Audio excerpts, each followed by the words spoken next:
Shalom Bapak Ibu Saudara-saudari terkasih. Saya berharap kita semua dalam keadaan yang baik. Renungan kita hari ini, warga negara sorga. Bacaan lanjutan dari Filipi 3 ayat 20 hingga 21, demikian firman Tuhan. Karena kewargaan kita adalah di dalam surga, dan dari situ juga kita menantikan Tuhan Yesus Kristus sebagai Juru Selamat yang akan mengubah tubuh kita yang hina ini sehingga serupa dengan tubuhnya yang mulia menurut kuasanya yang dapat menaklukkan segala sesuatu kepada dirinya. Dahulu dalam dunia pemerintahan Romawi, hanya orang-orang tertentu yang berhak menjadi warga negara. Pada bacaan ayat terakhir pada pasal 3 ini, Paulus menegaskan kepada jemaat di Filipi bahwa jauh lebih penting menjadi warga masyarakat yang Tuhannya berada di sorga, yaitu Tuhan Yesus Kristus. Mengapa Paulus seolah-olah meninggikan diri? Ia mengatakan bahwa ikutilah teladanku. Jika kita lihat dalam perikop ini, ayat ke-17. Di sana ia berkata, "Saudara-saudara, ikutilah teladanku dan perhatikanlah mereka yang hidup sama seperti kami yang menjadi teladanmu."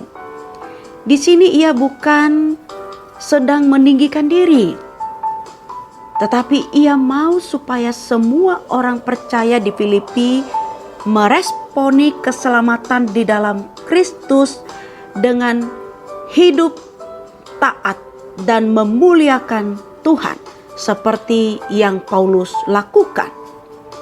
Itu sebabnya Paulus meyakinkan pengharapan orang-orang percaya bahwa menjadi warga masyarakat di dunia ini sifatnya hanya sementara. Tetapi keistimewaan yang menerima anugerah keselamatan di dalam Kristus ialah pasti menjadi warga negara surga. Bapak Ibu Saudara, peristiwa mengingat kelahiran Kristus, Allah menyatakan kasih-Nya terhadap dunia agar manusia berdosa ini memperoleh keselamatan jiwa, dan pasti setiap orang yang menerima dan percaya kepadanya adalah warga negara surga.